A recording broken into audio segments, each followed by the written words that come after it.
You know when you've been using a specific tool for your workflow and then realize that there's a very special feature which makes a really big difference that you didn't know about?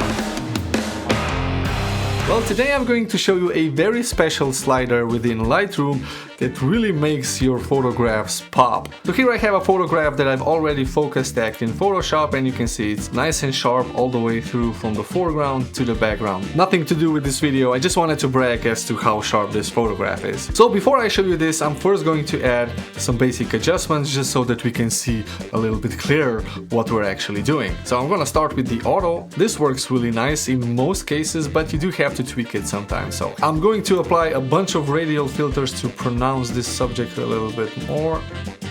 And since I've lifted the textures and the clarity a lot on the foreground, I'm just going to take everything down a notch for the whole frame. So this is really going to make the foreground, or this foreground mushrooms, stand out because they have more clarity and texture, well, than everything else. And now we come to the magical section and we go under calibration. Oh yeah. Now if you're wondering how I'm actually opening these panels one after the other, so the one I had open before closes and I have just one panel open at a time, well, if you Alt and click on this arrow here, then you go into solo mode. So currently I'm not in solo mode. I can open all of them and have all of them open at the same time, or Alt and click on this arrow and then I'm in solo mode. Alternatively, you could just right click here and tap on solo mode. So yeah. So calibration, and watch this. I'm going to take the blue primary saturation and just bump this up.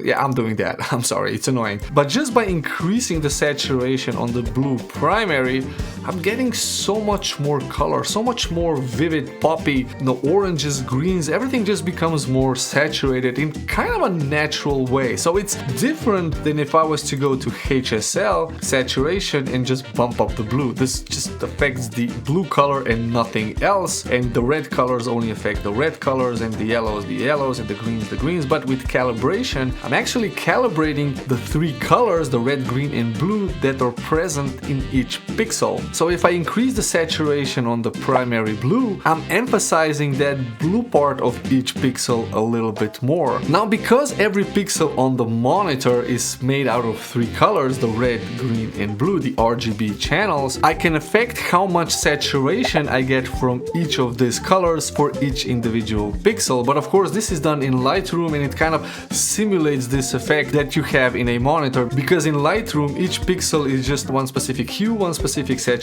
and one specific brightness. But in our screen monitor, every pixel is made out of the RGB colors, and Lightroom simulates this with this calibration tool. So if I increase the saturation on the blue primary, Lightroom will simulate the effect as if I was to increase the blue on a monitor pixel level. I know it's kind of weird to understand, and you don't really need to understand it. Just remember that when you're tweaking the colors in the calibration section, you're tweaking the whole image. So every color is made out of these RGB primary colors, and by increasing the saturation of the blue, it effectively increases the saturation of the yellows and the greens, and pretty much everywhere where you would have that blue pixel on the monitor, give that color. So green would be made from that yellow and blue, and magenta is made from red and blue, and so on. So in order to get those colors through the monitor, you need to have a specific combination of these three colors for each pixel. And this is what Lightroom is simulating here by taking this effect and applying it to all of the pixels in all of the frame. If I'm not making sense, don't worry, just play around with this slider and you will see the big difference. Of course, you can tweak the colors later on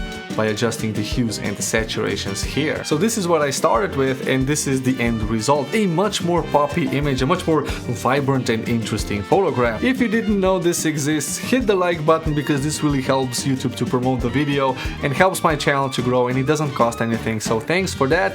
If you're new to the channel, consider subscribing, and if you want to leave a comment, leave that down below. We can start a debate on this topic or any other topic for that matter. Thanks for watching, and I'll see you in the next video. Bye bye.